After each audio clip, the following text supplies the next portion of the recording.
Por isso que eu queria sair um pouco da bolha do IBAP. E aquela proximidade, né? Aquele bate-papo que nem a gente está tendo aqui agora, se perde. Puxa vida.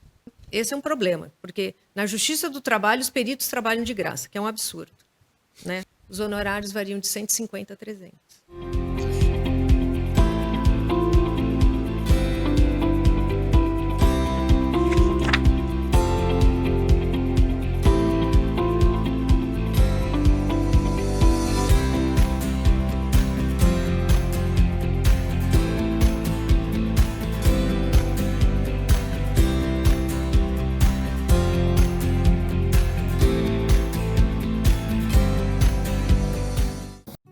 Quando um sonho finalmente ganha forma, a vida fica muito mais colorida. A Ibratim está presente em cada momento. Desde a decisão até a criação.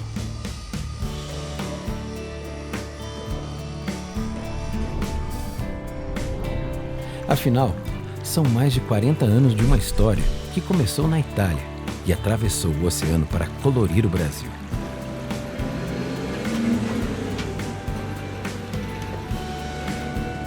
Uma mistura de sucesso. Aqui, cada detalhe é importante.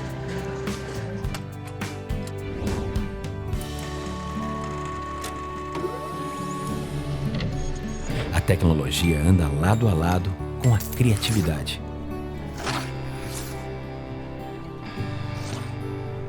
Nossas fábricas atendem grande parte do mercado brasileiro. Inaugurada em 1977, a unidade de São Paulo, localizada em Franco da Rocha, foi a primeira fábrica da Ibratim. A planta de Maceió, inaugurada em 1989, abastece o mercado do Norte e Nordeste e se destaca pela modernidade e inovação. Seja na obra, na prancheta ou na loja, a Ibratim deixa sua marca de qualidade. É por isso que somos a melhor escolha.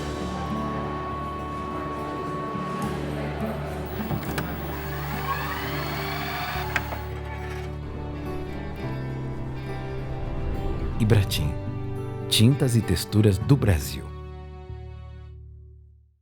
E aí, pessoal, bem-vindo a mais um Papo de Engenharia. Mais uma vez eu, Vladimir, da Rodrigues e da Empreiteira Anselmo, junto com a Lê Oliveira, da Endia, da Liga Service. E mais uma vez para a gente falar sobre um tema muito relevante para o nosso mercado da construção civil. E a gente vai falar do mercado da construção civil aos olhos do IBAP. E por isso nós estamos recebendo com muito prazer aqui a Andréia Munhoz Soares, presidente do IBAP Nacional. Muito obrigado por ter aceitado o convite, por confiado na gente e bater esse papo. Seja bem-vinda. Obrigada. Andréia, mais uma vez, parabéns pela posse. Ficamos sabendo que foi muito bonita. Infelizmente não deu pra gente ir, né, Vladimir? Mas estaremos acompanhando o seu trabalho. A gente queria bater um papo com você sobre o IBAP com duas visões. Uma visão é assim, como que o IBAP está vendo e está entendendo os desafios da construção civil nesse momento, né? A gente já conversou sobre o IBAP São Paulo aqui, mas agora a gente queria ter essa sua visão de IBAP nacional. Também uma visão tua, por você já ter sido presidente do IBAP São Paulo e agora no nacional, essa interação entre o IBAP regional com o IBAP nacional, o que você esperava do IBAP nacional e o que você vai transformar porque não te atendeu, desculpa o preconceito de falar que não atendeu, né? Mas sempre tem alguma coisa para melhorar.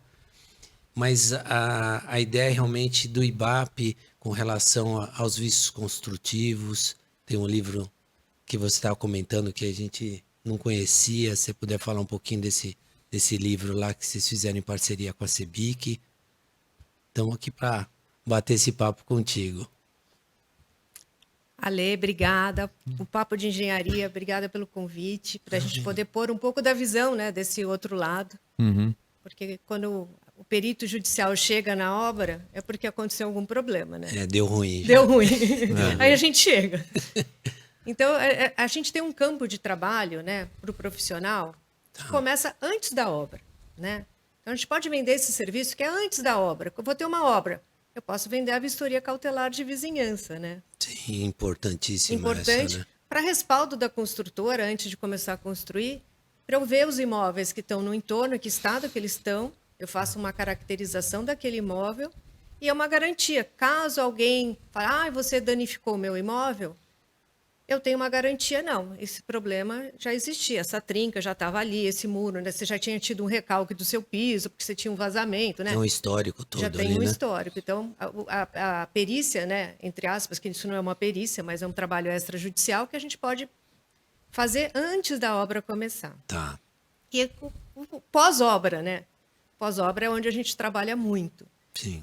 Primeiro, primeiro trabalho né, a pessoa que atua nessa área de perícias e avaliações, ela pode fazer o recebimento da obra, né? O manual do empreendimento, você pode fazer o recebimento da obra propriamente dita e o recebimento de cada unidade, né? Tá. Então, a gente também fazer um registro disso. Então, da obra, eu caracterizar como aquela obra, o próprio construtora contrata o profissional para caracterizar como foi entregue. A gente vê nas obras de baixo padrão o roubo de mangueira de incêndio, de extintor. E quando a gente tem esses detalhes num laudo, eu caracterizei que eu entreguei, né, conforme esqueci, da VCB. É porque o pessoal esquece, tem um momento bem complicado da obra, que é finalizou a obra e começou a moradia em si, mas tem toda aquela reforma, né? Então, todas as unidades entram em reforma. E nesse período, não tem dono. E não tem síndico ainda para controlar, né? Você tem todo aquele... Como que você controla aquele monte de reforma, aquele monte de profissional que não tem uma empresa controlando, um controle só? Então, essa caracterização de isso não fui eu que danifiquei, eu já entreguei... É bem importante mesmo. É bem importante. Eu não faço a entrega do condomínio, né? Ah. Mas eu faço o recebimento da unidade. Até o IBAP São Paulo acabou de lançar um estudo, né? Uma cartilha, foi até o pedido da presidente Lígia, do CREA São Paulo, porque ela comprou uma unidade e falou, nossa, não tem nenhum material sobre isso. Então é interessante, daí acabou de lançar, está no site do IBAP São Paulo, gratuitamente, você pode baixar. O que você tem que analisar quando você recebe a sua unidade? Com a visão do usuário. Do usuário. Entendi. O que você precisa, né? O passo a passo, piso, nivelamentos, se tem a parede está nivelada, se eu tenho o vidro trincado, todo o passo a passo do recebimento. Interessante. Esse é um assunto meio polêmico, porque a gente comenta assim que tem a parte das tolerâncias, né? Que você está comentando nesse momento. O que a gente já pensou, eu já ouvi essa história em outras entidades de fazer esse material. Só que é um material complexo, né? Porque ele tem que ter o bom senso, que é o que o pessoal fala. Eu vendo um produto, só que eu vendo um produto com uma qualidade específica do meu produto. Então, o produtor, ele pode vender qualquer coisa com qualquer tolerância. Isso tem que ficar claro. Então, a tolerância dele, às vezes, não é uma tolerância nacional. Então, a minha parede plana, ela é plana, mas não quer dizer que é 100% plana. Ela tem uma tolerância de milímetros, numa extensão do esquadro também. Não está no esquadro, não. Tem o esquadro, mas com tolerância. O piso tem caimento ou não tem caimento. Pode não ter caimento desde que tem escoamento. Então tem um documento complexo esse daí para ser genérico. Não, a gente só dá uma diretriz, né? Do que você tem que olhar. Porque eu comprei um apartamento, e aí eu faço o quê? Entendi. Né? Não, eu acho importante isso, porque recentemente eu tive um amigo que comprou um apartamento. E aí ele falou, o que eu faço? Eu contrato alguém, não contrato? O que eu olho, o que eu não tenho que olhar? Eu não sabia dessa cartilha, não sei se tinha na época. E tem um monte de gente vendendo esse tipo de serviço, com baixíssima qualidade. O pessoal vai lá, leva as bolinhas de gude, joga no ralo, sabe aquelas coisas. E ele não sabia se ele tinha que olhar, era isso, se era o vidro, se era o ralo, se fechava, se ele tinha que comprar aquele aparelho de decibéis para ver se os caixilhos tinha a performance ou não. Então era uma dúvida enorme, ele como usuário. Eu fui até para ajudá-lo. Não sou perito, mas tenho 20 anos de experiência. Era mais assim, falei, vamos olhar Engenheiro, né? junto, engenheiro. Todo engenheiro é um perito, né? Que o pessoal confunde perito judicial, realmente é um designado pelo juiz, certo? Se eu Sim. estiver errado, por favor. Né? Exatamente, é isso. E o outro, um perito que é um especialista. Então, um arquiteto, um engenheiro é um perito, né? E aí, Ele está perito, né? Ele está. para completar essa experiência que é bem válido o exemplo, eu fui só para ajudá-lo, como um amigo. E aí a construtora estava tão Impressionante. que para eu entrar eles fizeram, eu emiti uma RT Nossa. de vistoria. Tá assim. Aí eu falei, não, poxa, é? eu vim aqui como amigo dar uma olhada. E eu nem tava super criterioso, ele tava muito deslumbrado com o apartamento, e eu tava contente por ele, e né, a gente não ia olhar nada demais, a não ser algo importante. Aí eu fiz uma RT, aí entrei, era lamentável a entrega da unidade, lamentável, mas mesmo assim eu falei pra ele, ó, vamos tomar cuidado com isso, com aquilo, com as torneiras, com não sei o que, isso tem que mudar. Não tinha dobradiça as portas, pra você ter uma ideia. De 3 dobradiças tinha 2, não fechava algumas portas, as janelas não trancavam, é horrível. Ainda bem que você foi junto. É. Você vê a importância E de um uma- profissional? Então, Só que eu fui em uma unidade de um apartamento de baixa renda que devia ter o quê? São, acho que 16 apartamentos por andar. Imagina quantas unidades habitacionais não tem. Então é bem complicado. O manual vai ajudar bastante. É muito bom saber e que está disponível e que é de graça e que está no site. mas é interessante, assim, essas diretrizes como umas dicas do que é importante realmente. Porque tem uma situação que o pessoal esquece, o Código Consumidor é de produto, e todo tipo de produto é todo igual. Então, é bacana quando você tem a interação no profissional, quando ele está fazendo, olha, eu estou fazendo essa parte é da consultora, mas você também tem a sua parte, que é a manutenção, a conservação, você entender que a partir do momento que você recebe a chave, você tem período de obras e você tem um impacto, você está alterando o produto. Então aquilo lá, eu pego um carro na concessionária, vou na esquina e instalo um alarme. Eu perdi a garantia da parte elétrica do carro. Todo mundo entende, ok. Eu pego um apartamento, eu recebo. Vou lá, entro com uma reforma e mexo em toda a parte de instalações. Perdi a garantia de instalação. Por quê? Aí você fala assim, como assim é a mesma coisa? Então, essa interação de ter uma entidade que eu acho importante, porque não é uma entidade das construtoras, é diferente. Então, você tem uma credibilidade perante o usuário maior, porque você teoricamente é isento. Eu estou aqui mostrando a sua parte e a parte dele, o que você deveria fazer. Olha, até como, olha, mas não está plano, mas a tolerância da qualidade deles aqui é de mercado, está correto. Então não precisa estar plano.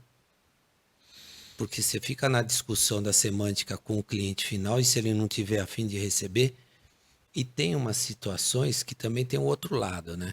O cliente ele não conseguiu ainda o financiamento. Então ele não pode aceitar o produto, porque a partir do momento que ele aceita o produto, ele tem que pagar. Se eu não tenho como pagar, eu não aceito o produto. Então a culpa é do outro. É complicado um momento de passagem de bastão bem difícil, que se você tiver profissionais ligados a uma entidade isenta e honesta, né? Justa, né? Nem falar honesta, justo, né? Tem um ganha-ganha muito grande, né? Mas eu, por exemplo, como perita judicial, a maioria dos casos que eu recebo de reclamação de condomínio ou de próprio proprietário de unidade é de baixa renda. Eu quase não recebo, quase não tenho problema nas minhas nomeações de um padrão mais alto. A grande maioria é padrão mais baixo. E o que acontece? As pessoas compram aquele imóvel e acham que eu não preciso fazer mais nada. eu esqueço da manutenção. Entendi. Então, até eu fui nomeada numa série de processos da CDHU, a CDHU se resguardando, porque ele fez um monte de prédios lá em Itaquera, Tá. e ali os prédios são da década de 80, muitos deles foram invadidos e hoje eles estão caindo aos pedaços, porque as pessoas... Imagina, se eu não Não tinha... conserva, né? Não, eles não têm dinheiro para manutenção. Sim. Então, até a CDHU fez uns ensaios, mas ela entrou com uma produção antecipada de prova para resguardo dela, para dizer que os edifícios não tinham manutenção. Para dizer se a culpa era da construtora ou da falta de manutenção. Então, ela está se resguardando, né? 40 anos depois, Sim. eu preciso manuter. Só que você vai entrevistar as pessoas, os síndicos, porque nunca ninguém veio, não voltou aqui para nada. Eles acham que, como ele ganhou o apartamento, ele não precisa Fazer nada, né? fazer a manutenção. Por quê? Porque eles não têm dinheiro para fazer a manutenção. É uma coisa que a gente precisa pensar também. A manutenção, para aumentar a vida útil do edifício, é imprescindível para a segurança dos usuários, mas as pessoas que estão ali habitando, elas não têm condições de manter, né? manter. A gente recebeu uma síndica profissional aqui, que inclusive ela questionou se esse modelo de sistema habitacional popular, se ele funciona se ele é viável com um síndico, porque pela sua experiência, pela dela e pela de muita gente, não funciona. Então não adianta você dar uma unidade habitacional, um empreendimento e acha que essas pessoas serão capazes financeiramente e intelectualmente, não por questão de baixa renda, que não tem intelectualidade para isso, mas para eleger um síndico e ter conhecimento técnico do que é importante se fazer a manutenção. Então ela até questionou se esse sistema, né, de síndico para cuidar da manutenção, para que isso tenha uma vida útil, funciona mesmo ou não. Então muitas vezes acaba abandonando e aí fica Você nisso. sabe quanto custa o condomínio na grande maioria desses lugares? R$50. Aí não E dá nem pra fazer uns que nada. não pagam. Nossa. Porque Mas o você cara não sabe tem. que eu acredito Como é que que funciona? você passou de um momento assim, até uma revisão da legislação. Que você tem uma legislação que trata de produto que é tudo igual. Só que o produto é um produto teu, único, e é responsabilidade minha. Eu compro uma casa, eu não faço manutenção, se a casa cair, o problema é meu. Eu compro um apartamento, eu não faço manutenção, se o apartamento cair, não é só meu o problema. E eu dependo também de fazer a manutenção do meu apartamento, porque é uma área privativa com uma fração ideal, quer dizer que o conjunto tem que agir junto. Então não dá para você não pensar nisso.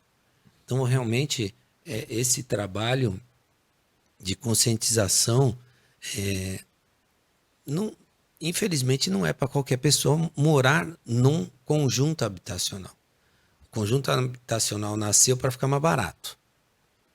Mas ele tem o barato que saiu caro. Porque se você não consegue conservar, né? E depois ainda a evolução dos produtos transformaram assim, se você tem um déficit público, você compensa no privado. Então eu não tenho um parque, eu não tenho uma área de lazer pública, então eu tenho que jogar dentro do condomínio no privado. Você começa a colocar coisas dentro do condomínio que custam para manter. E daí aquilo lá tem que manter. E o resto? E depois você tem a confusão de o que é garantia, prazo de garantia, né? E vida útil. Você tem o prazo de garantia, desde que você faça a sua parte. Se você não faz a sua parte, você não tem garantia. E eles confundem que durante o prazo de garantia eu não preciso fazer nada. Assim, qual que é a garantia de um carro? 3 anos. Pega o carro, sai de lá, deixa parado na frente da tua casa e se ele desmontar, leva lá para a agência e fala assim, troca porque desmontou. Então talvez a gestão do condomínio, pelo menos nos primeiros anos, deveria ser mantida pela mesma gestão que entregou, tipo um CDHU. Ele deveria manter, será? A gestão do condomínio por um tempo? Mas você sabe que isso daí já tentaram com o PAR, né? Aquele programa de arrendamento residencial, ele tinha essa pegada, porque o usuário ele não era proprietário da unidade, ele arrendava a unidade. Se ele ficasse lá pagando até 30 anos, se não me engano, daí ele se tornaria proprietário. Naquele período de 30 anos, a propriedade era da Caixa. Não, mas a Só que gestão dela do gerou um condomínio. passivo para ela absurdo. Então, eu acho que se a gente fizesse casas, é menor isso, né? Claro. Então, assim, eu acho que no momento eu sou contra, né? Conjunto habitacional. Conjunto habitacional. Até eles mudaram, né? Antigamente, quando eles entregavam banheiro e cozinha, eles não entregavam com cerâmica. Hoje eles passaram a entregar. Por quê? Se eu não entregava com cerâmica, o cara não colocava. Sim.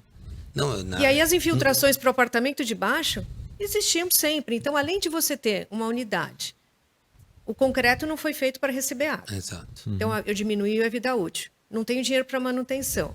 A infiltração está acontecendo, Meu Deus do céu. virou uma bola de neve. As pessoas Sim. não têm condições de fazer a manutenção, então hoje eles passaram a pôr, né, para garantir a vida útil.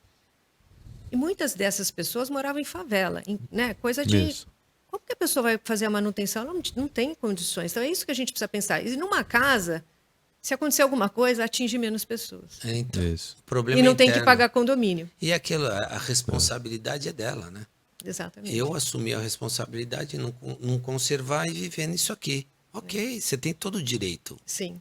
É, Você o não- problema a sua decisão não implica na segurança de outras pessoas. Exato, o problema é que quando você passa o direito do outro, né? Impacta na... Tem um limite também, né? Porque a casa também pode virar Cair pro lado, né? Daí Mas assim, se eles, grande. esse é um outro problema que a gente vê, né? É. Porque em lugares de baixa renda, eles vão aumentando, eles não fazem reforço estrutural, eles não fazem fundação, eles não fazem nada. Impressionante. É. E Tudo bem. em área de risco, muitas vezes, constroem área de risco e acontece os desastres, né? Então, são coisas que a gente precisa pensar. É. E assim, um problema recorrente que eu tenho visto nesses prédios, agora também a gente não tem mais veneziana, né? Aquela que ventila o ambiente, nem nos quartos. Então, Só as pessoas janela, trabalham... só vidro, né? Só vidro. Então, eles fecham as janelas, porque eu preciso trabalhar, eu fecho tudo. Os apartamentos são minúsculos, eu acabo pondo roupa para secar dentro do dormitório, que não tem o revestimento adequado para receber umidade. É um mofato. Mofa tudo. Geralmente, né? Primeiro andar, com certeza, porque a pessoa do primeiro andar nunca abre nada, porque senão qualquer pessoa que está ali... É, por causa de segurança, né? Até de Privacidade. privacidade. É verdade. Então, assim, segurança e privacidade, mas a gente vê que isso, o mofo não fica muito no primeiro andar. No primeiro andar eu tenho por falta de impermeabilização do baldrame também, né? Tá. Então eu tenho por baixo, Pela lateral ali. pela lateral e por dentro, né? É. Então, assim, e nas outras unidades a gente também acaba vendo muito isso. E aí? Isso é. A norma, né, fala que eu tenho que pintar 2, 3 anos, não é isso? Se eu não tenho condições de fazer nada, eu vou ter condições de pintar um edifício? Então, Então, assim, uma das sugestões é parar de colocar só vidro. Ter a obrigatoriedade de ter alguma ventilação. tá. Isso eu acho que é uma coisa mais fácil da gente mudar. Você mandar as pessoas pintarem aquele condomínio, eu acho complicado. Elas não têm dinheiro para nada, pintar né, um prédio. Não é barato. barato, não. Nem o meu prédio acabou de ser pintado. A empresa faliu no meio, pintou um bloco, não pintou o outro. Nossa. Isso é quando é bom e tem condições. Imagina se não tem condições nenhuma, né? Mas são situações assim que até a gente está comentando, porque até com a sua visão de IBAP nacional, o Brasil é muito grande. Muito grande. Muito grande. E daí às vezes a gente começa a viver os problemas de uma bolha e não tem noção do que tem no resto. E infelizmente, a gente acaba pagando o preço pelo que acontece fora, né? Então eu lembro uma época eu construí muito tempo e cheguei a construir assentando cerâmica direto no bloco. Anos e anos fazendo isso, nunca tive um problema, porque também tinha todo o procedimento de assentar, não é de qualquer forma.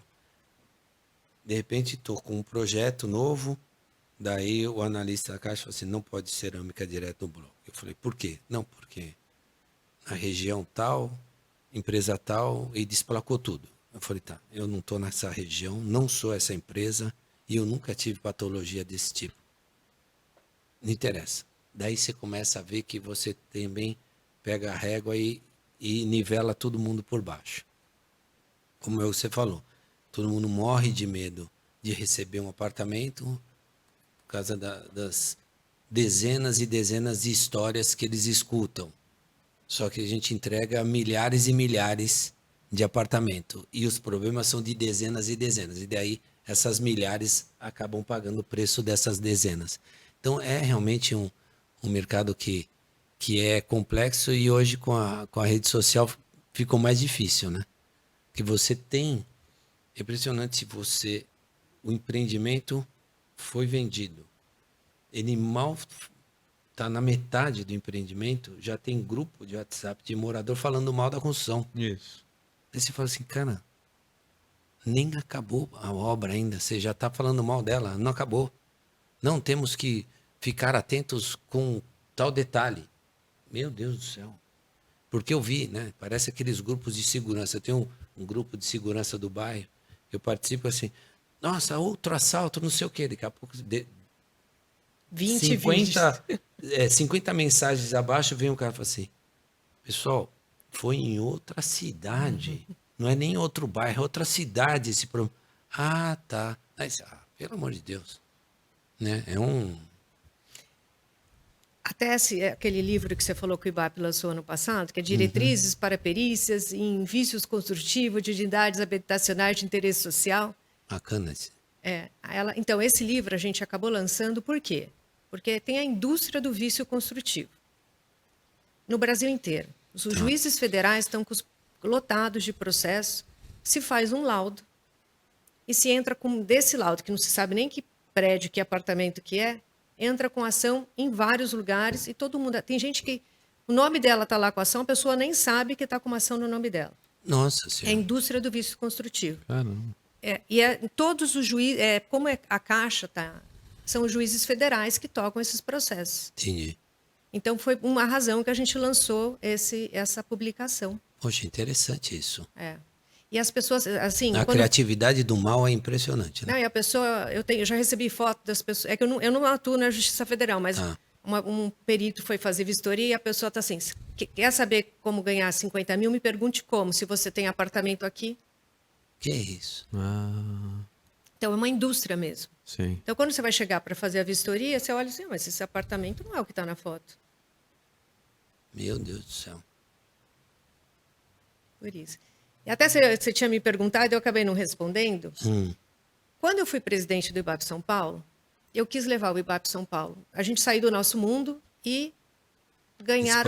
Expandir. Então, eu fiz um trabalho junto ao Judiciário, eu fiz um trabalho junto à OAB, a outras entidades de classe.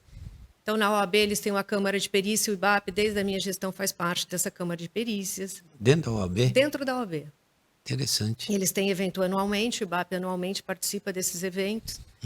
Então, a gente, na minha gestão também, a gente tem, junto com a Escola Paulista da Magistratura, tem um seminário anual, junto com a Escola Paulista da Magistratura. Visitei Sinduscom, visitei... vários, agora me fugiu os nomes, mas tentei ampliar o nome do IBAP, a marca IBAP, né? Então, isso é uma coisa que eu também quero fazer no nacional, porque nem todos os IBAPs, nem todos os magistrados conhecem o IBAP, nem todos os advogados conhecem o IBAP. Então, eu quero que o IBAP se torne conhecido nacionalmente. Interessante, porque é o que você falou, o IBAP... Ele não tem em todas as regiões, né? Só não tem em duas. Então tem. Amapá e Roraima. Nos outros, todos os estados nós temos. Temos. Então maiores, menores, mas nós temos. Mas é interessante, porque pelo menos já tem essa abrangência. E essa falta de conhecimento a gente vira e mexe e fala, é problema de comunicação, né? É problema de comunicação, o pessoal não entende. E até... saber o que a entidade faz, porque a gente estava comentando, né? Todo mundo de fora acha que a entidade é um clubinho, né? Exatamente. É um clubinho, não faz nada, imagina a quantidade de trabalho que os profissionais se predispõem, né? Todos os voluntários trabalhando lá, gerando conteúdo, informação, né? aberta, né? Que nem esse documento que você falou, esse de vícios construtivos, ele é de livre acesso, né? A maioria do material técnico feito pelo IBAP, só os livros que não, mas nem é comercializado pela gente, é pela Leud, né? Uma editora especializada em engenharia. Mas toda publicação técnica do IBAP é gratuita. Você pode baixar no site do IBAP São Paulo, tem muito material. Do IBAP Nacional também tem muito E material. não precisa nem ser associado. Nem ser associado, é só entrar lá e baixar. Até nem sei se todo mundo sabe o que é o IBAP, mas o IBAP é o Instituto Brasileiro de Avaliações e Perícias de Engenharia. Né? Tudo que envolve. Então, os peritos judiciais da engenharia e arquitetura fazem avaliação de imóveis, renovatório, então cálculo de aluguel, né? Em renovatórias ou revisionais de aluguel. A gente tem os problemas construtivos, a gente tem as demarcatórias, os desequilíbrios econômicos financeiros de obra, toda essa parte é a atuação do perito de engenharia e de arquitetura. Um arcabouço enorme. É muito grande. Então, a gente tem material para quase todos esses itens, né, que eu acabei, essas atuações que a gente tem. A gente tem pouco material da parte de elétrica, porque a gente não tem associados que produzam, então a gente precisa de associados. Quem produz o material técnico são pessoas que se juntam, associados. Você também não precisa ser associado para participar, mas a grande maioria é associados, que se juntam e decidem escrever sobre um tema e esse tema vai sendo expandido. E a gente tem muito material técnico que acaba virando norma, né? A norma de inspeção predial surgiu no IBAP São Paulo.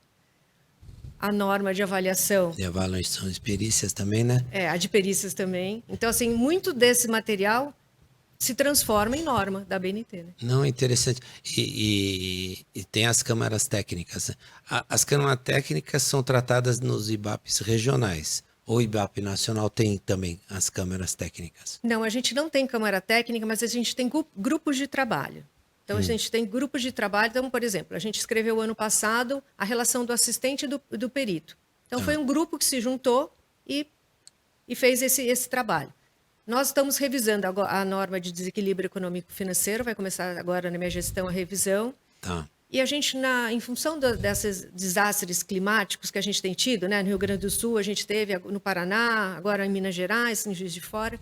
A gente, quando teve o desastre no Rio Grande do Sul, um grupo também se juntou e a gente fez uma diretriz para análise das edificações atingidas. Então, quando teve o desastre, ninguém sabia por onde começar. Então, a Patrícia, que era a presidente do IBAP Rio Grande do Sul, procurou o Nacional, a gente tem o IBAP Solidário. Então, a Patrícia falou, Andréia, vamos fazer, eu era vice-presidente técnica na época, uma diretriz de como a gente pode fazer essa vistoria de uma cidade, né? Porque não era um bairro, nada, era uma cidade que tinha que ser vistoriada. Por onde começar? Então, a gente fez essa diretriz e a gente classificava as benfeitorias em habitável, precisa de reforma ou inabitável.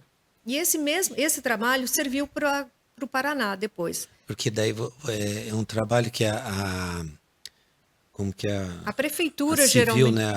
né? Defesa Civil. Isso. Para auxiliar a Defesa Civil. Para auxiliar a Defesa Civil.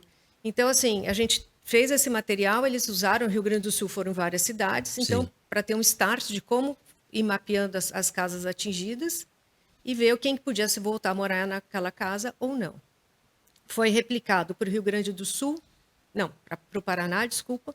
E agora, eu em função, né, ontem ia ter um ciclone, a gente estava no Rio de Janeiro ontem no evento, eu falei para a Patrícia, que hoje ela é minha vice-presidente, falei, Patrícia, vamos transformar esse material num material para qualquer evento climático. Porque a gente está tendo um atrás do outro. Não é que a gente queira que tenha, mas a gente... Até como Carlos Drummond de Andrade... Né? Carlos Drummond de Andrade fala, não vale nada o que você escreveu aquilo que você deixou de escrever, né? Então, a gente tem que se antecipar aos problemas, porque quando o problema aparecer, a gente já tem alguma coisa para embasar. Tá preparado, né? Eu falei, vamos transformar aquele trabalho que a gente fez, com a expertise do Rio Grande do Sul, do Paraná, transformar num material para qualquer evento climático e atingir uma cidade inteira, para as pessoas já terem, porque no Rio Grande do Sul demorou para startar, porque as pessoas não sabiam como começar. Teve cidade que tinha um engenheiro na prefeitura. Como que esse cara sozinho ia dar conta? Então, geralmente, eles recorrem ao CREA daquele estado e o CREA acaba recorrendo muitas vezes ao IBAP. Então, no Rio Grande do Sul, o IBAP atuou muito forte. No Paraná, o IBAP paranense. E os IBAPs irmãos que estavam próximos se deslocam para ajudarem. Para ajudar, né? Então, quando o pessoal do Paraná teve o desastre, ele já tinha tido a experiência, porque vários já tinham trabalhado no Rio Grande do Sul. Interessante. Então o trabalho é depois de um desastre vocês avaliarem o que tem condições de ser reabitável ou não. Isso. Ah, tá. Em conjunto com a Defesa Civil, né? É uma equipe que daí ele divide a cidade, cada equipe vai tomando, vai fazendo por rua, e aí vai entrando, porque assim, você sim, porque você é engenheiro, mas uma pessoa, um morador, entra na casa, ele tem condições de saber se a casa dele pode ser habitada ou não? Recentemente aqui em São Paulo, não foi um desastre natural, teve uma explosão porque tinha um armazenamento ilegal de fogos de artifício. E atingiu diversas casas. E no dia seguinte as pessoas não tinham mais onde morar. Exatamente. E as casas ficaram interditadas e as pessoas não sabiam se podiam voltar e ninguém respondia se podia. E ficou muito tempo aquelas pessoas ali sem saber se podiam voltar ou não. Então, um tipo de material ou um tipo de intervenção rápida assim, né, Interessante. resolveria. E até para ter um guia, porque muitas vezes a falta de conhecimento, você não age, porque se você agir sem conhecimento, você vai estar assumindo uma responsabilidade, né? Então a Defesa Civil fala, interdita e acabou. Exato. E ela não desinterdita, né? Não desinterdita. Fala assim, vai lá desinterditar. Eu não sei. E a casa, quanto mais tempo aquele imóvel ficar fechado, pior vai ser, né? porque ele não vai ter manutenção, vai deteriorando, o telhado não tem manutenção, uma calha não tem limpeza, começa a filtrar, o telhado cai, e a tendência é piorar. Exato. E se você souber, assim, do que tem que fazer, né? Porque só interditar, não. Você tem que saber o que tem que fazer ali. Para não degradar mais ainda ou piorar, causando outros acidentes. Interessante esse trabalho. Porque são coisas até que um objetivo nosso do papo é trazer para a nossa audiência conhecimento para que servem as entidades, qual o objetivo delas e o quanto elas podem impactar positivamente no teu trabalho ou até na tua vida.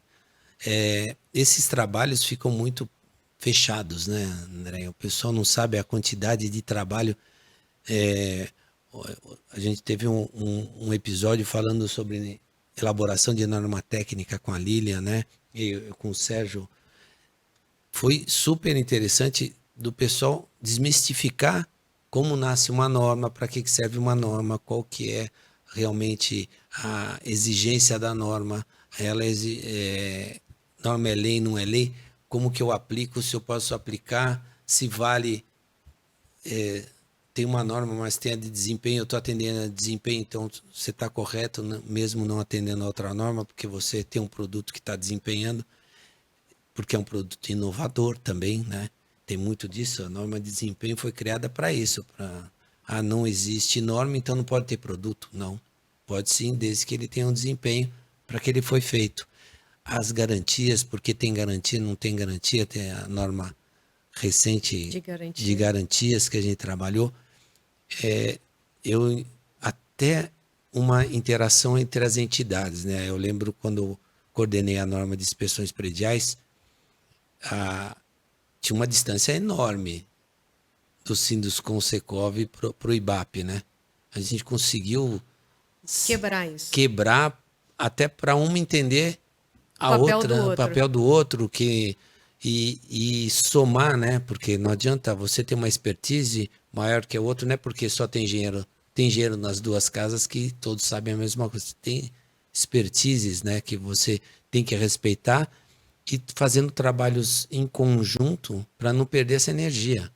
É que antigamente, né, tinha uma visão errada que o perito ia lá para criticar. Sim. Né? E eu te mostrei, né, no começo da nossa fala, a gente pode começar trabalhando junto, né? Sim. Primeiro eu vou vistoriar as casas no entorno da obra, depois você vai entregar e eu vou dizer se está de cumprir o projeto, se está de acordo com as normas, se o que foi projetado foi executado. Sim. Depois eu vou fazer com você a entrega das suas unidades, né? Então a gente trabalha em conjunto. Então aquele medo da crítica mudou, né? A gente se conhecendo... Vira uma parceria. Vira uma parceria. Não, tinha aquela brincadeira, a gente falava no Sinduscon, assim, se a gente der trabalho para eles, eles vão estar tão ocupados trabalhando conosco que eles não vão ter tempo para trabalhar contra a gente. Então, isso é bom, né? Essa é a melhor parte. Então dá trabalho para os caras, meu. Mas são trabalhos complementares que tem, e quando você escuta até um trabalho Sinduscom com a CEBIC, daí IBAP com a CEBIC, CEBIC tem a Abrainc também, o SECOM, você vê que as entidades estão mais próximas, né? Vocês são muito próximos do CREA, que é muito interessante, né? A maioria das entidades são distantes. O CREA sempre foi meio fechado. O CREA, sim, era muito fechado. E engraçado que a gente critica os outros porque acham que nós somos fechados e a gente também tem esse preconceito com outras entidades, né? Mas eu acho que quando a gente participa de norma, é um momento que a gente começa a conhecer, a gente começa a conviver. Então, a gente também tem que sair um pouco. Por isso que eu queria sair um pouco da bolha do IBAP e ir para o mundo. Ontem, a gente fez um evento, a terceira edição de um evento com o IBDIC, que é o Instituto Brasileiro de Direito da Construção Civil. E que vocês são muito ligados na justiça, né? Então, mas eles não são feitos só de advogados, eles também têm engenheiros. Ah, é? É. Olha. Então, é uma instituição, a gente já fez a terceira edição. A primeira foi aqui em São Paulo, a gente fez no Demarest, né, aquele escritório de advogados, na Pedroso. O segundo a gente fez em Minas, a gente fez uma faculdade em Minas. E ontem a gente fez na GV.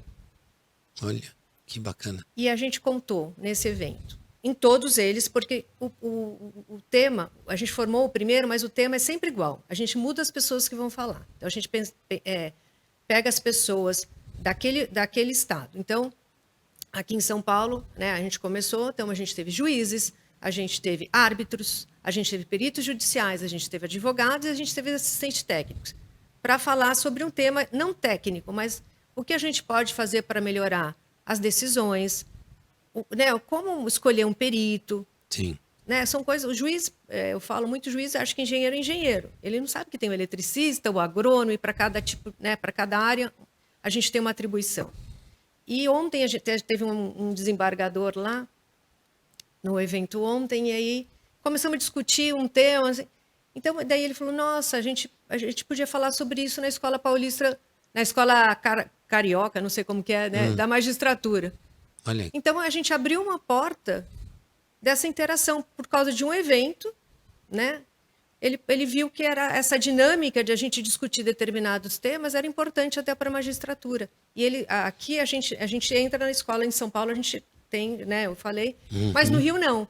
E eles, além da escola paulista, eles têm palestras para juízes. Então ele falou, pô, a gente podia fazer esse bate-papo junto com o juiz. Então a gente conseguiria entrar. Quem são os nossos contratantes? Que são os advogados e são os juízes. Então, a gente precisa entrar na OAB, a gente precisa entrar que são quem contrata o nosso trabalho. Construtora também acaba contratando o nosso trabalho, né?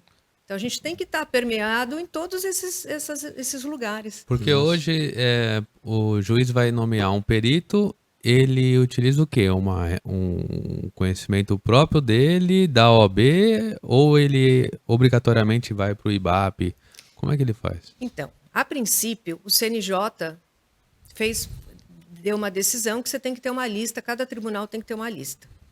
Esses sim, são peritos judiciais. Judiciais. Então tem um curso. Não, aqui em São Paulo, cada estado tem uma regra. Tem estados que, para eu me inscrever como perito judicial, eu tenho que ter 20 horas de um curso de perícia.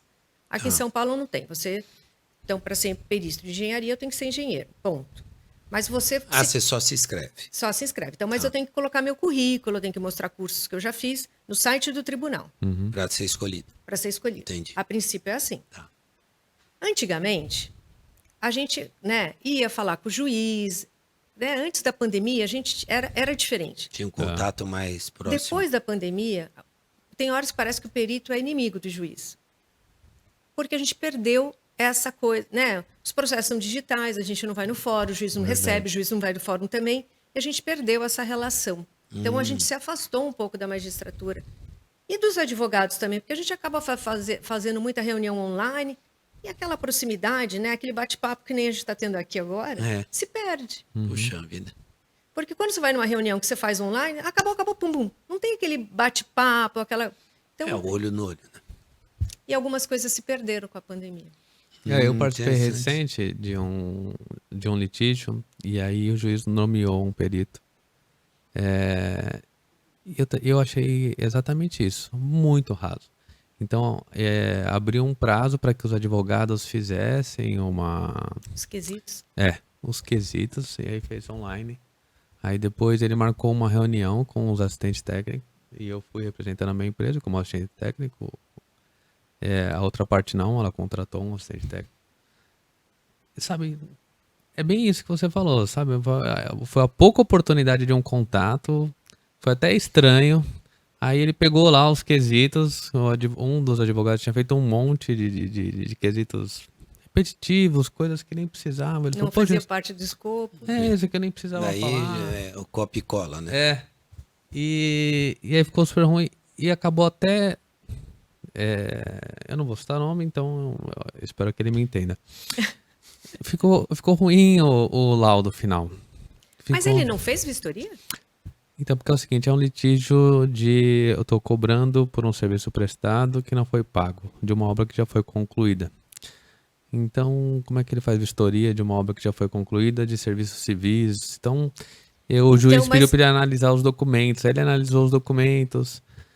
E aí, o que ele fez? Ele analisou, assim, porque como é que funciona em obra?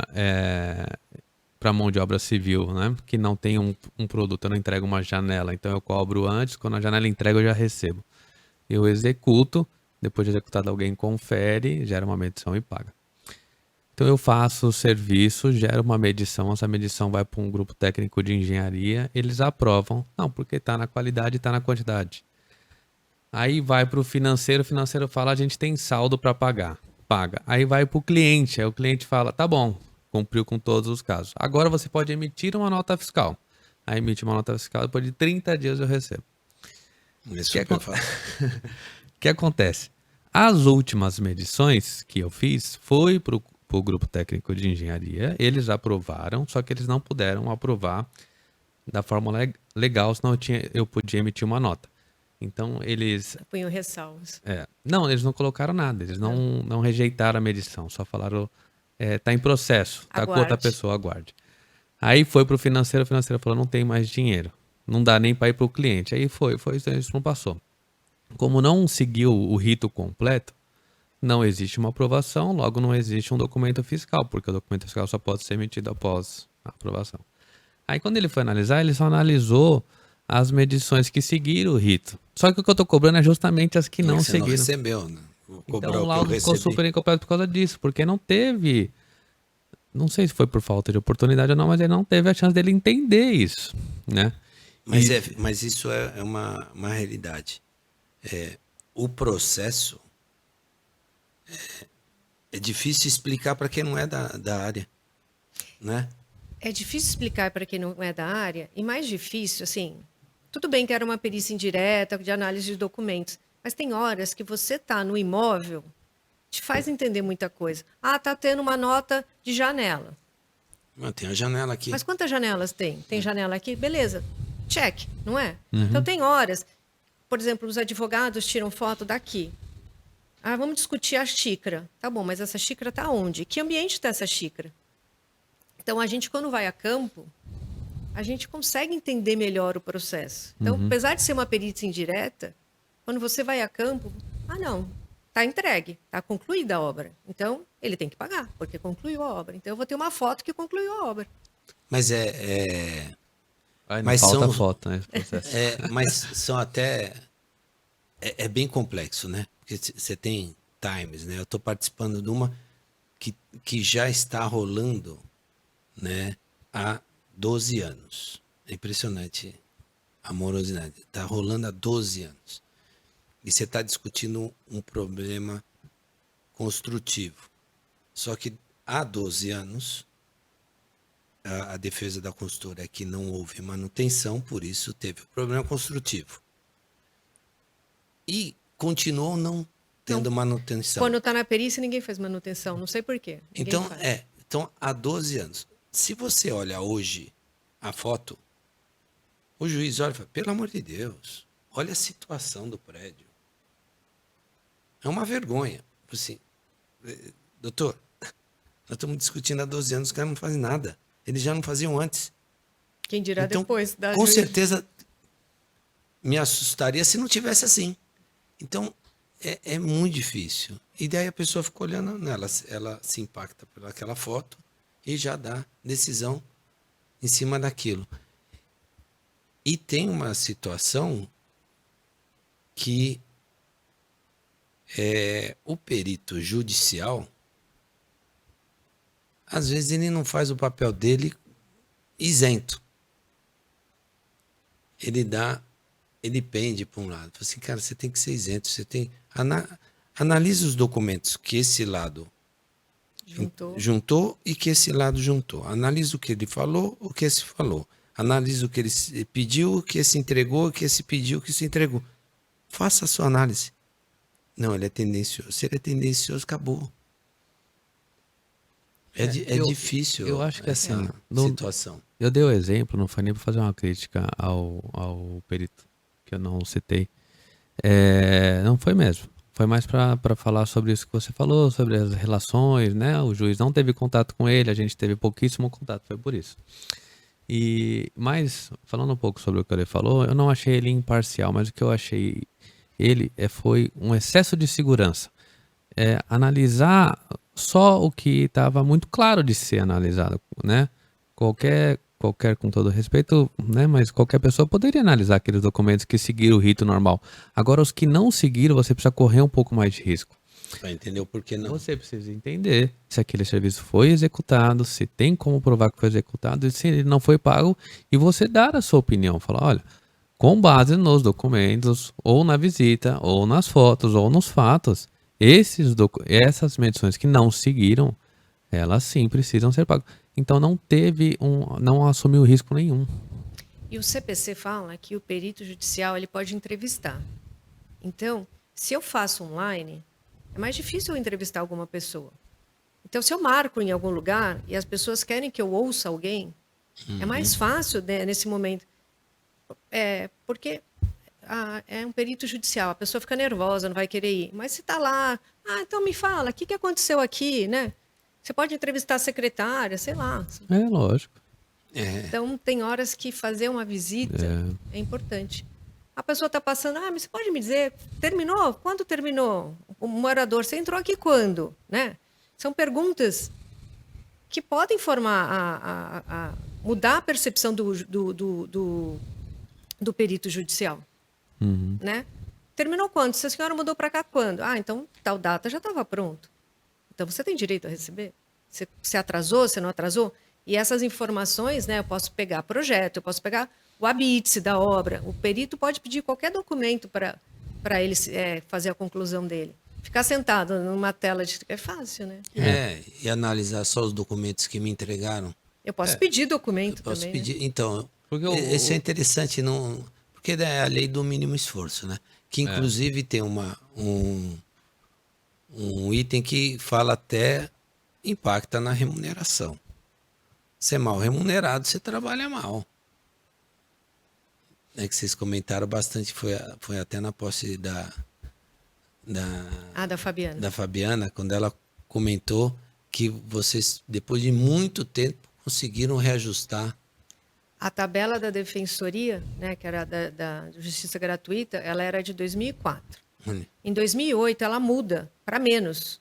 Para menos ainda. Né? É a única coisa. Quando a procuradoria se divide entre procuradoria e defensoria, então a primeira tabela era da procuradoria, quando elas se dividem, ela diminui o valor. Meu Deus. Então, de 2004 a 2023, não teve nenhum reajuste. Então, os honorários dos peritos eram de 292 a 800.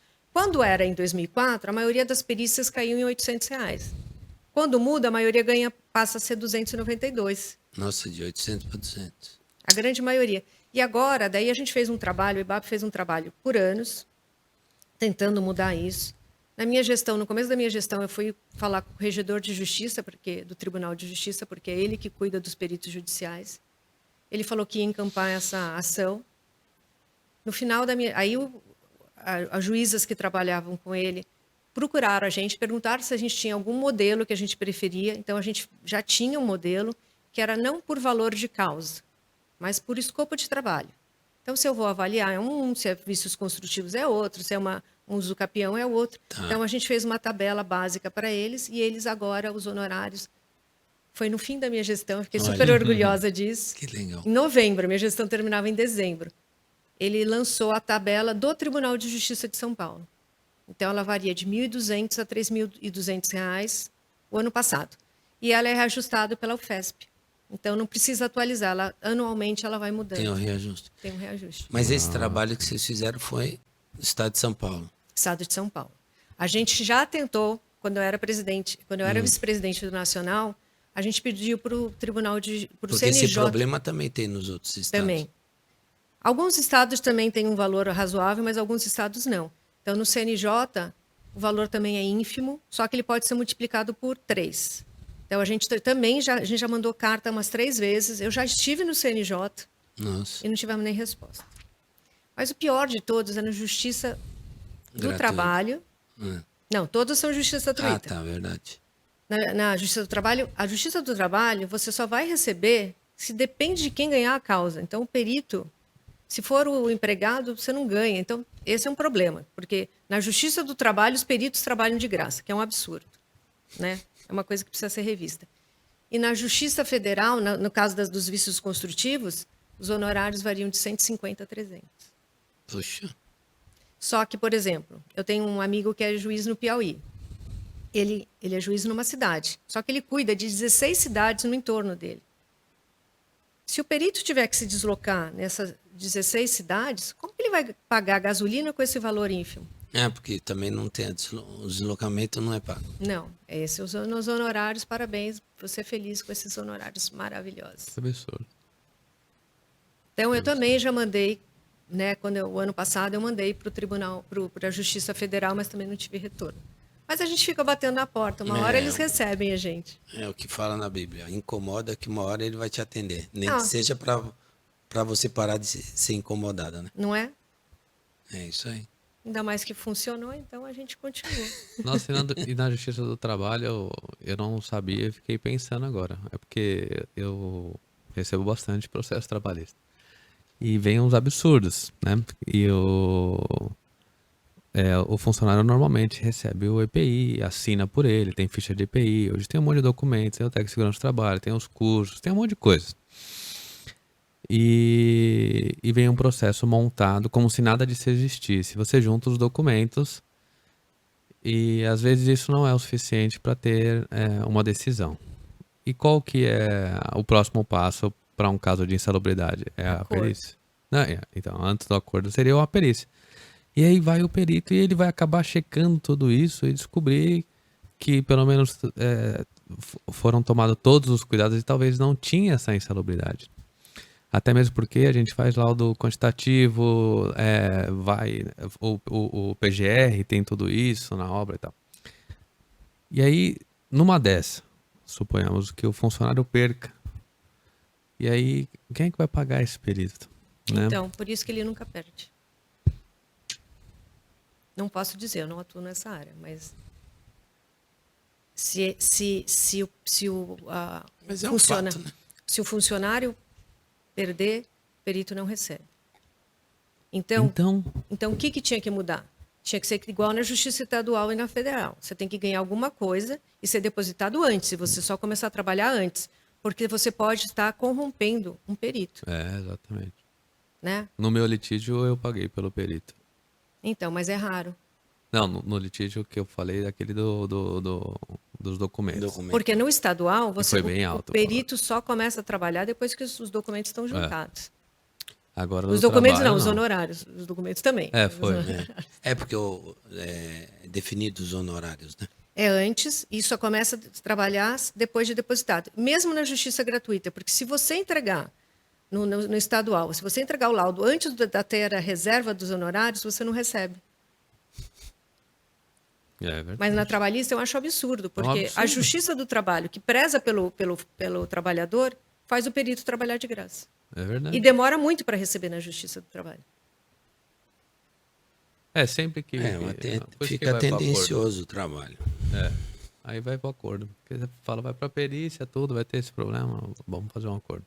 Não, e o problema é que essas lacunas geram essa indústria criminosa que você falou. São laudos e laudos produzidos sem nenhuma base ou fundamentação nenhuma. É o que você falou. A pessoa nem entrou no processo e o nome dela está lá. Aquela venda de nomes no centro da cidade. É um absurdo essas coisas. Que você... É a mesma coisa que o pessoal fala. Todo mundo sabe que aquela pessoa, que ali está acontecendo um crime, mas ninguém pode fazer nada e ninguém faz nada. Eu falo assim, mas é um crime. Mas deixa lá. É impressionante. Impressionante. Mas você chamou de indústria dos vícios construtivos, né? É um absurdo, eu não sabia dessa. Não? Tem vários construtoras pulando, porque é no Brasil inteiro isso, é um problema brasileiro.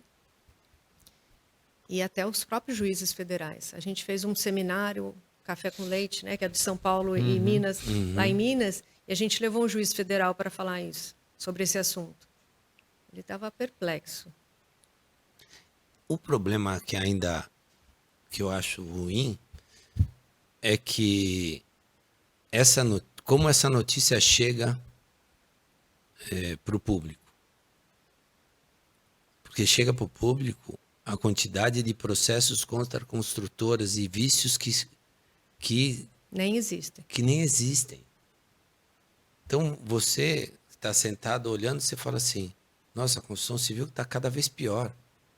E é um absurdo o que tem progredido, normas que você trabalha para melhorar, para deixar mais claro as responsabilidades, para deixar a entrega do produto melhor. E vem uma onda, parece, não é nem uma onda, é um tsunami. Te engole porque você não presta, emprega mal, você não paga, como você falou. Você entra na justiça, você perde sempre. Porque se você ganhar o outro, o cara não recebe, é totalmente injusto. Então é difícil remar contra a maré.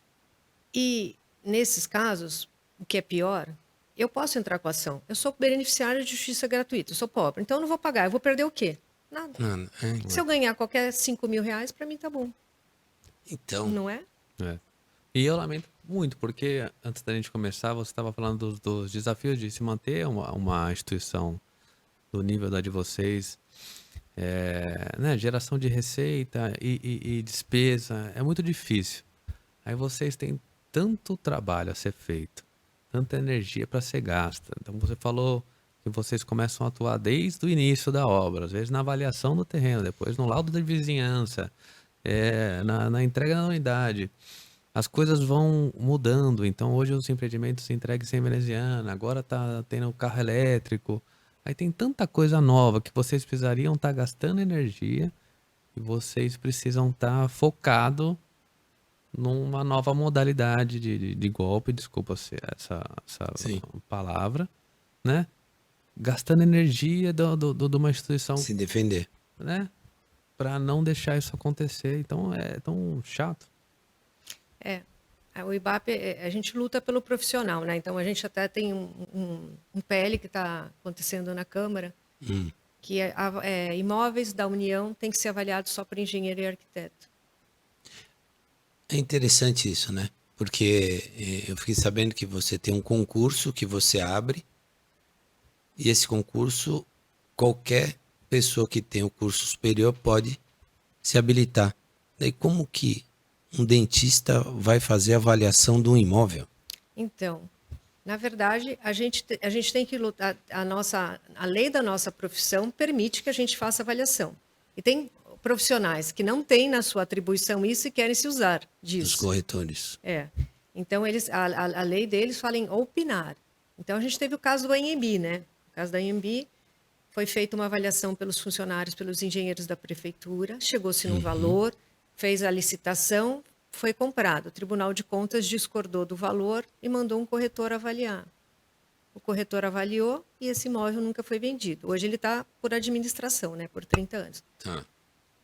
Então, assim, quem fez a melhor avaliação? A avaliação é o quanto você quer pagar e eu quero receber, não é isso? Sim.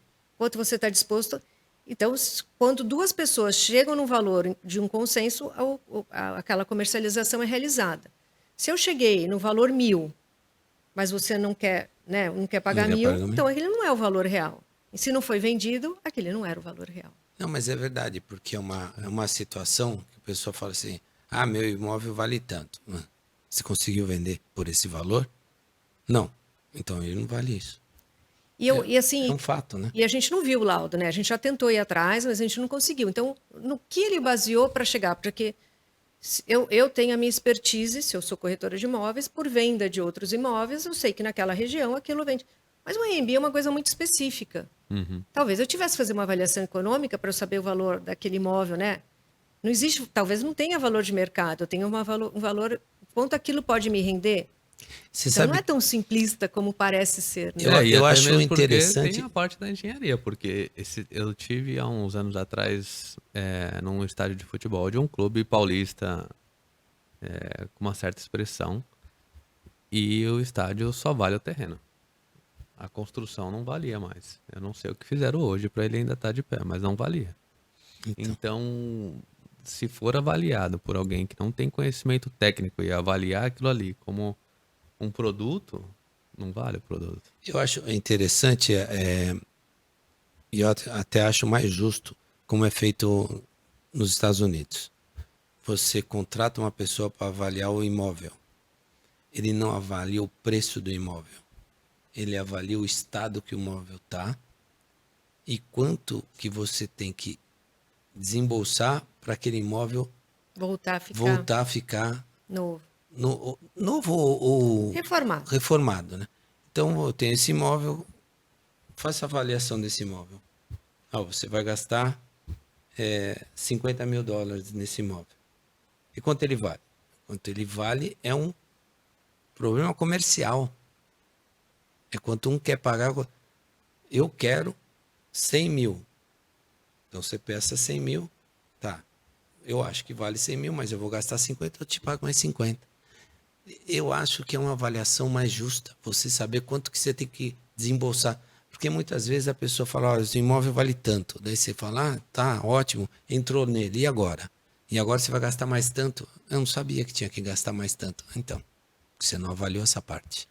Então, mas é o que a gente estava falando sobre a importância de quem vai fazer a avaliação. Exato. Então, daí a pessoa tem expertise para saber isso. Você vai avaliar um imóvel que ele está com um piso soltando, um azulejo. E ele está com bolor. Para mim, o bolor é um problema muito maior do que o piso soltando. Você vai avaliar um telhado que está com infiltração ou um telhado que tem infestação de pombo. É muito pior, porque para você fazer uma desinfestação é um perigo enorme. A maneira com que você vai intervir, a empresa técnica é muito mais alta. Então, se você coloca a pessoa errada para fazer a avaliação, fica completamente comprometida. Por isso que não pode ser qualquer pessoa. Não pode ser qualquer pessoa. Tem que ser aquele profissional que possa te dizer o quanto você vai gastar, por exemplo, para trocar um telhado. E essa decisão ainda não foi mudada, né? Do PL? Está em discussão. Está em discussão. E isso daí quem decide é a Câmara? Dos deputados. Difícil, hein? Tem um monte de prioridade. Nossa, tem tanta rua para mudar de nome. Não é? Não, o problema é voto, né? Claro. Então é uma muito época mais complicada. Muito mais do que técnico, talvez seja um argumento político. Político, claro. Só que nós temos mais engenheiros que corretores. 800 mil contra 300 mil. Então nós temos mais votos. Então. É por aí. Quem sabe, né? Mas são... daí você vê que a balança sempre está comprometida, né? Quando você tem essas situações que você é colocado. Mas é interessante porque você falou de vários problemas e daí você descobre que realmente o negócio é nacional. Né? Os problemas são nacionais e a importância de você estar numa entidade que tem essa abrangência, que você permeie é maior, porque daí você consegue, se não você ficar vindo regionalmente resolvendo seu problema aqui e não vê, e às vezes você não consegue resolver o seu problema regional, porque outros têm medo que se você resolver esse problema vai prejudicar ou vai impactar nas outras regiões, né? Então, quando você trabalha e discute, eu acho que teve um ganho. Você está falando da pandemia com a relação, mas com relação à norma, facilitou muito, né? E, inclusive na parte de você ter uma visão maior nacional e não regional. Você está discutindo a norma e daí tem uns problemas numa outra região, fala assim, poxa, mas eu nem sabia, nem... E vai ter um impacto lá. Por exemplo, a norma, antigamente, as reuniões eram mensais, né? Mensais. Na de perícia, vamos falar da de perícia. Uhum. E se eu não tivesse, por exemplo, eu moro no Nordeste, e era em São Paulo, se eu não tivesse 2 mil reais para pagar passagem todo mês, eu não poderia participar. Então, com isso também, né, independe do seu padrão, do seu poder financeiro de comprar passagem ou não. Todo mundo pode participar, né? Sim, é importante que até a gente discutiu quem pode participar da norma. Qualquer pessoa. Qualquer pessoa. Então, você não tem mais essa limitação, né? Também tem aquela limitação de espaço. Olha, essa reunião vai ser... Você acha que só 10 pessoas vão? De repente, chegam 20. Eles falam assim, mas não tem espaço, como faz? Não pode impedir... A reunião não pode ocorrer, né? Então, é interessante essas visões de... Eu acho que na parte de norma realmente teve um ganho. A gente está tocando agora a norma de avaliação em massa. O IBAP Nacional lançou há um ano e pouco atrás e agora ela está na BNT. Ela está sendo construída na BNT. O que é a avaliação em massa? É para fins tributários. Olha, entra até no... Olha isso. Mas agora tem muita perícia e eu tenho feito muito. Por exemplo, chegou o seu IPTU, acabou de chegar, né? Tá. O valor disparou. Daí você contrata alguém para ver por que seu valor disparou. É um problema de valor de mercado? É um problema que mudou a área construída, a idade da sua construção, o padrão construtivo?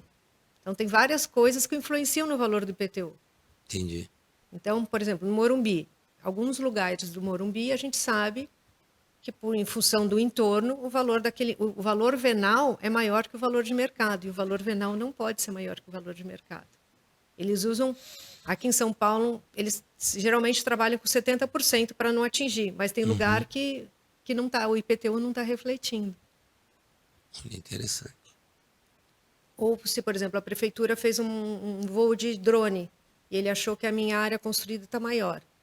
Então, ele manda uma notificação, revendo, né? Ele pode rever até os 5 últimos anos. E aí pede para ser... você vai ter que pagar sobre esses 5 anos. Só que, por exemplo, eu não fiz mudança nenhuma. A área construída continua a mesma. Então, aí você vai ter que entrar, primeiramente, com uma ação administrativa ou já judicial direto, para rever esse cálculo de IPTU. Está tendo bastante, viu? É bom saber até... Eu não sabia se tivesse problema a quem recorrer. Agora já sei. Não, o IBAP São Paulo, até eu estou à frente desse projeto, a gente está fazendo uma cartilha. É? A gente quer lançar até a metade do ano uma cartilha de cálculo de IPTU. Poxa, porque o cálculo de IPTU ele é baseado em leis municipais. Cada município tem sua lei e é em função da lei municipal que você faz o cálculo. Né? Em função da planta genérica de valores...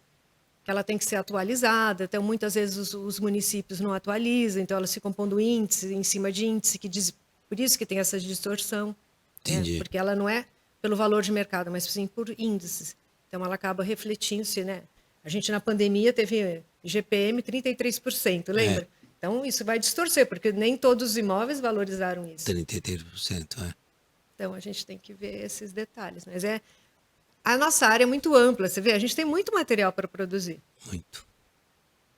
E a gente fala da comunicação. Estamos aqui para divulgar, sempre que vocês precisarem, né, Vlad? Porque isso daí é realmente e entender o que a entidade ou o que o profissional atua. E trazer até informação, que a gente diz... daquelas pessoas que ainda não escolheram o mercado onde vão atuar no mercado, porque a gente viu escolas de engenharia fechando, né, por falta de interesse, e o pessoal não sabe a quantidade, o leque que se abre quando você faz uma engenharia ou você faz uma arquitetura, né? Você tem um leque de atuação absurdo. Indústria, nessa parte do produto, na parte de prestação de serviço, a quantidade de prestação de serviço que você pode... É bem interessante. E quando... tanto quando eu vi a Fabiana agora com você, era uma preocupação enorme nossa, porque é uma enxurrada de material que a gente vê na internet. É horrível, pessoas assim, você é engenheiro, quer ganhar 30 mil reais por mês? Eu vou te dar a solução. Você vai virar perito.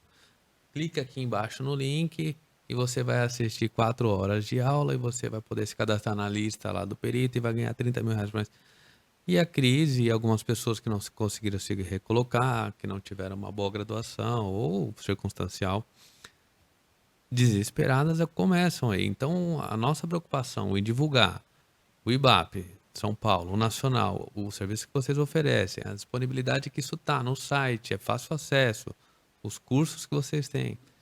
Era uma coisa que a gente queria muito, né, André? É um A gente anseio conseguiu da muito primeira grande. vez e agora com você está sendo muito legal. Eu estou até dar aula no IBAP São Paulo de roteiro para quem quer iniciar na perícia judicial. E a primeira coisa que eu falo, meu curso não serve para nada. Meu curso está te apresentando uma área de atuação que você não conhece, né? Eu vou te mostrar alguns tipos de trabalho que a gente executa. Olha quanta coisa eu falei aqui. Eu vou te apresentar o leque. Só que para você atuar, você tem que estar preparado. Então você não vai com um curso poder fazer, você vai ter que fazer vários cursos para quando você for nomeado, você poder atender aquele juiz e aquele juiz te nomear de novo. Ou se você for trabalhar como assistente técnico, que eu sempre falo, as pessoas querem trabalhar como perito judicial. Porém, quantos juízes tem e quantos advogados tem? Então, eu tenho muito mais mercado com os advogados como assistente técnico do que com o juiz. Sim. Porque, né, para cada processo, pelo menos, eu tenho 2 advogados e 1 juiz. Então, já ampliou o meu leque de trabalho. E o juiz que define os seus honorários, entre aspas, né? Se você pedir 10 ele falar 8, ou você aceita ou você cai fora.